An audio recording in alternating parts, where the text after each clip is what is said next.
po sa lahat. My name is Kelvin Ray Garcia and I am from Group 4. And I'll be sharing a very important part of our history about American Colonial Period in the Philippines from 1898 hanggang 1946.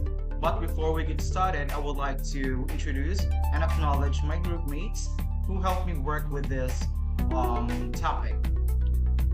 We have Shildilan Sibil Moro, and also we have Cherry Pimentel, and lastly we have Mary Christine Joy F. Alcantara. Palakpakan naman po natin.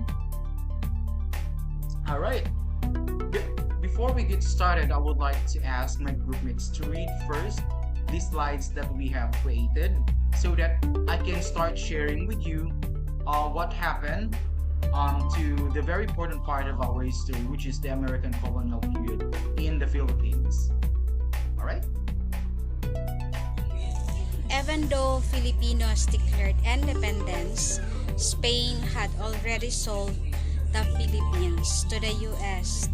in the Treaty of Paris after the Spanish-American War.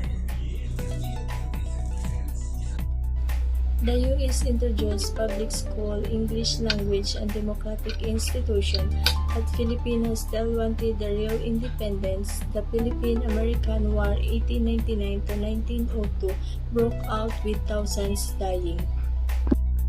Eventually, the U.S. promised independence in 1935.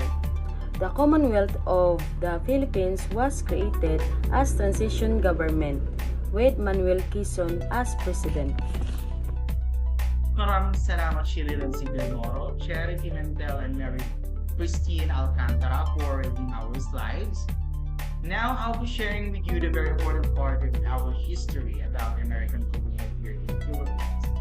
And that started everything after the Spanish-American War. Natalo ng Estados Unidos ang Spain.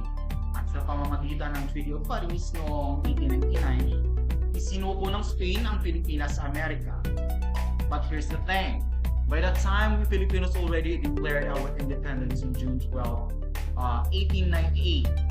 Dahil dito nagkaroon ng conflict, and soon the Philippine-American War broke out in 1899.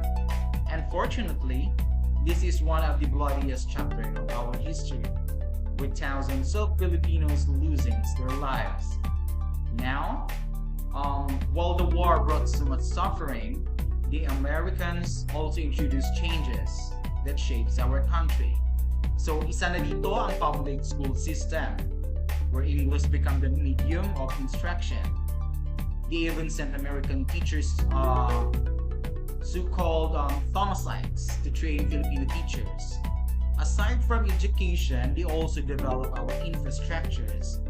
So American help us develop our infrastructures like the roads, bridges, public buildings, and also they slowly open the government to Filipinos through democratic institution.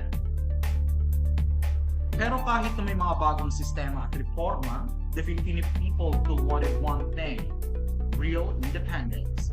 Kaya noong 1916, ipinasok ang Jones Law, which promised eventual self-rule.